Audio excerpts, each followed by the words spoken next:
Assalamualaikum warahmatullahi wabarakatuh.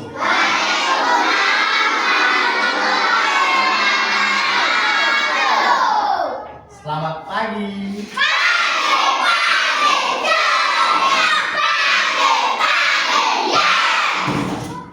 Apa kabarnya?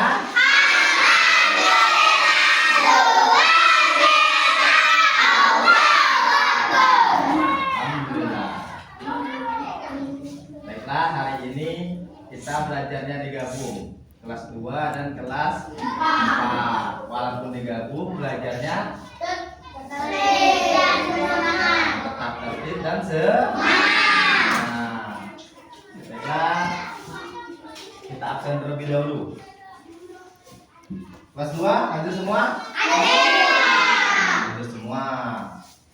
Kelas 4? Hadir semua. Bagus, kita hadir semua. Baiklah, sekarang kita belajar dari kelas 2 dulu. Kelas 4 diam terlebih dahulu. Kelas 2 perhatikan ke depan. Hari ini kita akan belajar hidup rukun, saling berbagi dan tolong menolong. Nah, pernah kalian lihat tolong menolong? Bagus kalau pernah. Contoh hidup rukun, saling berbagi dan tolong menolong adalah sebagai berikut. Nah, ini contohnya. Yang pertama, meminjamkan pensil. Siapa yang pernah meminjamkan pensil ke temannya? Nah, bagus. Kalau kita ada pensil 2 atau 3, jika teman kita tidak ada, dipinjamkan. Itu sudah termasuk hidup rukun dan saling tolong.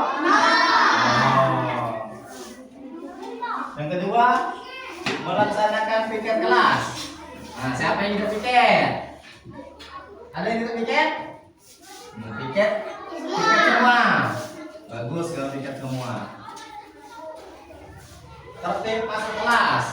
Nah, masih ada yang datang terlambat? Masih ada? Tepat aku semua. Bagus kalau seperti itu.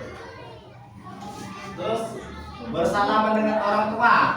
Nah, setiap kalian mau pergi ke sekolah, salaman tidak dengan orang tua?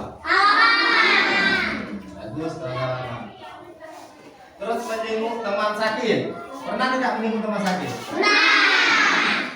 Pernah yang tidak? Bagus kalau pernah.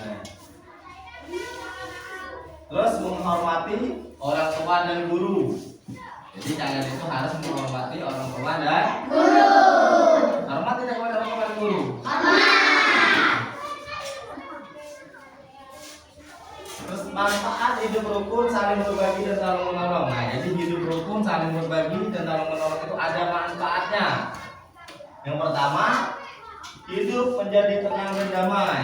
Enak tidak kalau hidup kita tenang dan damai? Yang kedua, terjalin rasa saling menyayangi sesama manusia. Nah, jadi kita itu tidak bermusuhan, saling sayang menyayangi. Terhindar dari permusuhan. Jadi kalau kita saling tolong menolong, itu tidak ada yang namanya permusuhan. Sekarang tugas kalian cari contoh selain dari yang Pak sebutkan tadi, tulis di bukunya. Jangan ribut karena Pak mau ngasih materi di kelas 4. Ayo cekak. Baiklah, sekarang kelas 4. Perhatikan di depan. Hari ini kita akan belajar materi gaya mempengaruhi benda. Nah, apa itu gaya? Belum tahu? Nah, kalau belum tahu, perhatikan di depan. Kita pelajari gaya. Gaya adalah tarikan atau dorongan. Nah, tarikan atau dorongan yang menyebabkan suatu benda menjadi bergerak.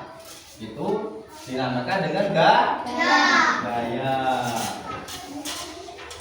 Selain menggerakkan benda, pengaruh gaya terhadap benda antara lain mengubah arah benda. Nah, jadi selain menarik dan mendorong tadi, mengubah arah benda.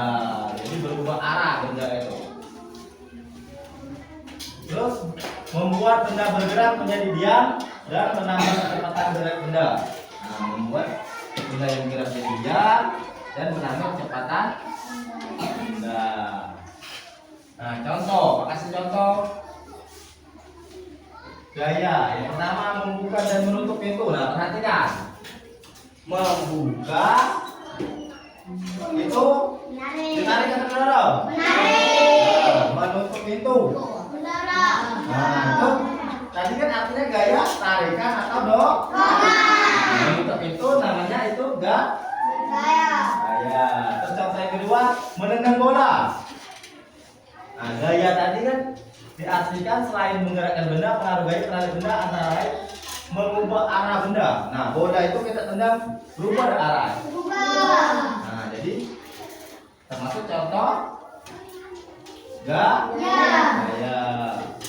Terus menarik tali bendera saat upacara. Nah, saat upacara, siapa yang pernah menjadi petugas pengibar bendera? Angkat.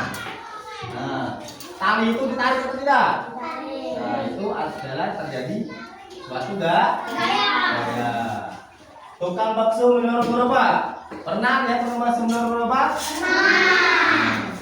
Nah, benda itu bergerak. Itu juga termasuk gaya. Yang kelima, kuda menarik delman. Di situ benda yang dia menjadi bergerak. Nah, bisa tambah cepat gerak benda tersebut. Di situ juga terjadi gaya. Nah, tugas kalian sebutkan contoh gaya selain dari yang Pak sebutkan tadi. Kerjakan. Jangan ribut. Ayo.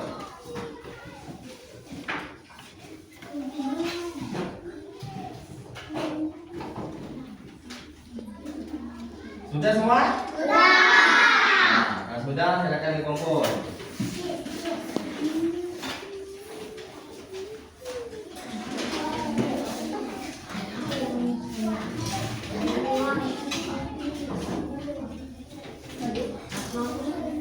Baiklah, cukup sampai di sini pertemuan kita hari ini. Bapak akhiri, wabillahi taufiq wal hidayah. Wassalamualaikum warahmatullahi wabarakatuh.